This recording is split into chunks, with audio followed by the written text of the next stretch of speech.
Hello friends, Sarkar cook and blog channel থেকে আবারও সবাইকে স্বাগতম। আজকে আমি তোমাদের সামনে চলে এসেছি আরও একটি রেসিপি নিয়ে। আমরা বাঙালিরা সবাই কম বেশি রোস্টের সঙ্গে পরিচিত, তো আমি আজকে তোমাদের সামনে রোস্ট নিয়ে হাজির হয়েছি। পোলাওয়ের সাথে রোস্ট সে তো বাঙালির চিরচেনা খাবার। তো আমি রোস্টের জন্য যা যা লাগছে সেগুলো একটু দেখিয়ে দিচ্ছি। তো আমি নিয়ে নিয়েছি একটি 700-800 গ্রামের মতন সোনালি মুরগি। তো মুরগিটা আমি বাজার থেকে এনে সুন্দরভাবে কেটে ধুয়ে জল ঝরিয়ে নিয়েছি। আর যা লাগছে এর সাথে সেই উপকরণগুলো একটু দেখে নিই।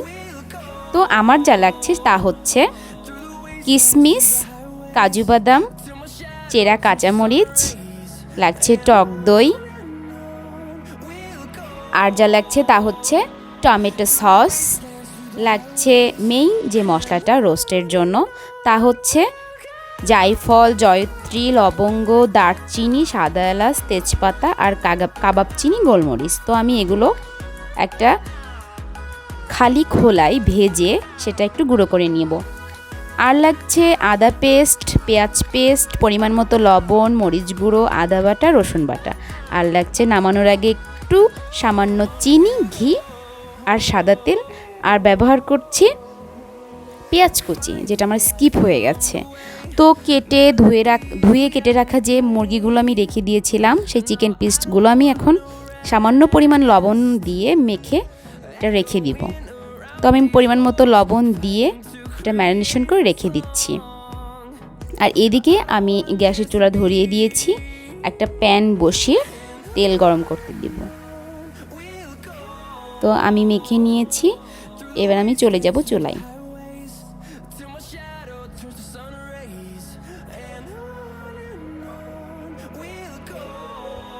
তো আমি চুলায় আমার পাত্রটা বসিয়ে দিয়েছি, পরিমাণ মতো তেল দিয়েছি। তেলটা গরম হয়ে গেলে আমি যে ম্যারিনেশন করা চিকেনগুলো ছিল সেই চিকেন পিসগুলো দিয়ে হালকা বাদামি করে ভেজে নিব। তো আমি সবগুলোই দিয়ে দিলাম একসাথে মিডিয়াম আঁচে। এটা আমি খুব সুন্দরভাবে বাদামি করে এপাশ ওপাশ ভেজে নিচ্ছি। তো আমার ভাজা হয়ে গেছে, আমি এখন চিকেন পিসগুলো উঠিয়ে নিব। বাকি যে তেলটা ছিল সেখানে আমি এবার পেঁয়াজ কুচিটা ভেজে নিচ্ছি। তো এখানে আমি পরিমাণ মতো পেঁয়াজ কুচিটা ভেজে নিব। আর আমরা জানি ভেজে রাখা পেঁয়াজ কুচিটাই পেঁয়াজ বেরেস্তা। তো আমি পেঁয়াজ বেরেস্তাটা উঠিয়ে নিব, আমার প্রায় ব্রাউন হয়ে গেছে। তো আমি পেঁয়াজ বেরেস্তাটা উঠিয়ে বাকি যে তেলটা আছে সেই তেলে আমি ফোড়ন উঠিয়ে নেব। তো আমি এখানে ফোড়নের জন্য ব্যবহার করছি তেজপাতা, সাদা এলাচ। তো তেজপাতা, সাদা এলাচ ফোড়ন উঠিয়ে আমি পেঁয়াজ কুচিটা দিয়ে দিব। তো ফোড়ন উঠে গেছে, আমি এবার ব্যবহার করছি পেঁয়াজ কুচিটা। তো বাকি যে পেঁয়াজ কুচিটা সেটা আমি এখন তেলে দিয়ে দিব।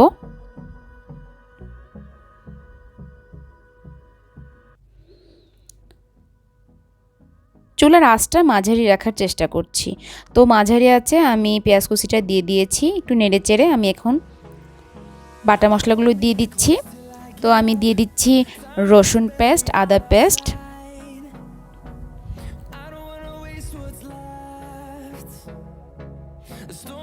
তো আদা পেস্ট দেওয়া হয়ে গেছে। আমি এবার জিরা পেস্টটা দিয়ে দিব।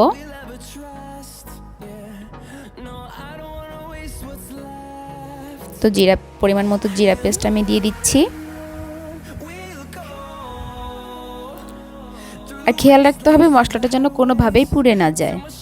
তো আমার জিরা পেস্টটা দেওয়া হয়ে গেছে, আমি এবার এখানে ব্যবহার করছি টক দই। তো পরিমাণ মতো টক দই দিয়ে দিচ্ছি আমি।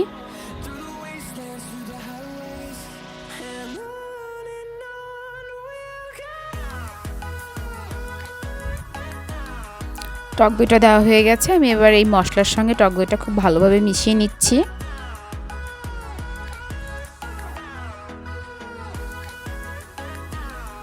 আমার যা যা মশলা দেওয়া ছিল বাটা মশলা সেগুলো সব আমার মোটামুটি দেওয়া হয়ে গেছে। আমি এখন দিয়ে দিব লাল মরিচের গুঁড়া, সামান্য পরিমাণ লাল মরিচের গুঁড়া আমি এখানে ব্যবহার করছি। আর যে ভেজে রাখা যে মশলাটা ছিল রোস্টের মেইন, সেটা আমি দিয়ে দিচ্ছি এখন। আমি এটা বলেছিলাম আমি আগে এটা গুঁড়ো করে রেখেছি।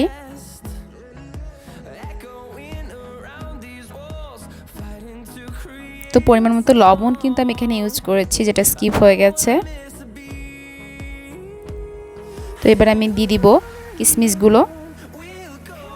আর ওদিকে আমার বাদাম পেস্টটা রেডি। তো কিশমিশ দেওয়ার পরে আমি এখানে কিছু ব্যবহার করছি বাদাম পেস্টটা। তো কাজু বাদাম পেস্টটা আমি দিয়ে দিলাম। এখন মশলাটা যাতে পুড়ে না যায় তার জন্য একটু আমি জল ইউজ করছি এখানে। এবারে আমি চেরা কাঁচামরিচগুলো দিয়ে দিব। আমি কিছু মরিচ চেরা রেখেছি আর কিছু আস্ত রেখেছি। তো আমি এক্ষেত্রে একটু টমেটো সসও দিয়ে দিয়েছি। তো আমার ভেজে রাখা চিকেনগুলো আমি এখন দিয়ে দিচ্ছি।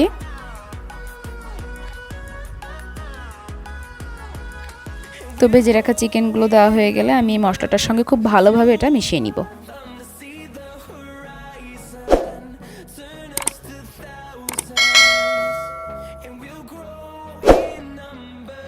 তো চিকেনটা আমি মশলার সঙ্গে খুব ভালোভাবে মিশিয়ে নিয়েছি।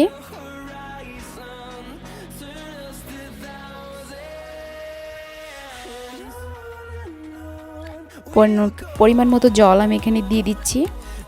এবার মশলাটার সঙ্গে চিকেনটা ভালোভাবে মিশিয়ে নিয়ে আমি একটা ঢাকনি দিয়ে সুন্দরভাবে ঢেকে দিব। 10-15 মিনিট পরে আমি ফিরে এসেছি। তো আমার রোস্টটা বেশ খানিকটা হয়ে এসছে, আমি একটু হাতের সাহায্যে দেখেছি। তো এর মতো অবস্থায় আমি যে পেঁয়াজ বেরেস্তাটা করে রেখেছিলাম সেটা দিয়ে দিব। তোমরা চাইলে অবশ্য পেঁয়াজ বেরেস্তাটা একটু পরেও দিতে পারো। তো আমি জলটা আরেকটু শুকিয়ে নেব।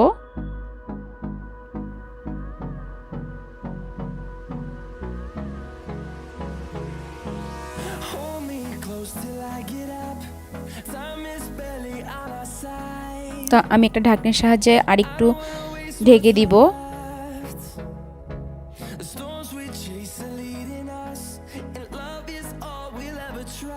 এবারে আমি 5 মিনিট পরেই উঠিয়ে ফেলছি। তো আমার এটা মোটামুটি হয়ে গেছে। আমি একটু পরিমাণ মতো চিনি এখানে ব্যবহার করব আর নামানোর আগে ঘি দিয়ে দিব। তো আমার এটা রেডি। লবণটা আমি টেস্ট করেছি, একদম পারফেক্ট আছে। তো আমার রোস্টটা একদম রেডি। আর আমার রোস্টটা একটু টক মিষ্টি ঝালঝালি বেশি ভালো লাগে। তো দেখো বন্ধুরা, খুব সুন্দর হয়েছে দেখতে। তো আমার রোস্টটা একদম রেডি। আমি এটা নামিয়ে নিচ্ছি। এটা দেখতে যেমন সুন্দর, খেতেও অসাধারণ। সাদা পোলাওয়ের সাথে এটা খুব ভালো লাগে। আমার পরিবারের সবাই এটা খুব ভালোভাবে নেয়, খুব ভালোভাবে পছন্দ করে এটা। তো আমি আজকে দুপুরের থালিতে এটাই রেখেছি। তোমরা এভাবে আমাকে সাপোর্ট করবে, আমার পাশে থাকবে। তো আমি তোমাদের জন্য আরও দুর্দান্ত সব রেসিপি নিয়ে আসবো। পুরো ভিডিওটা তোমরা না টেনে দেখবে। আর লাইক, কমেন্ট, শেয়ার আর সাবস্ক্রাইব করতে একদম ভুলবে না।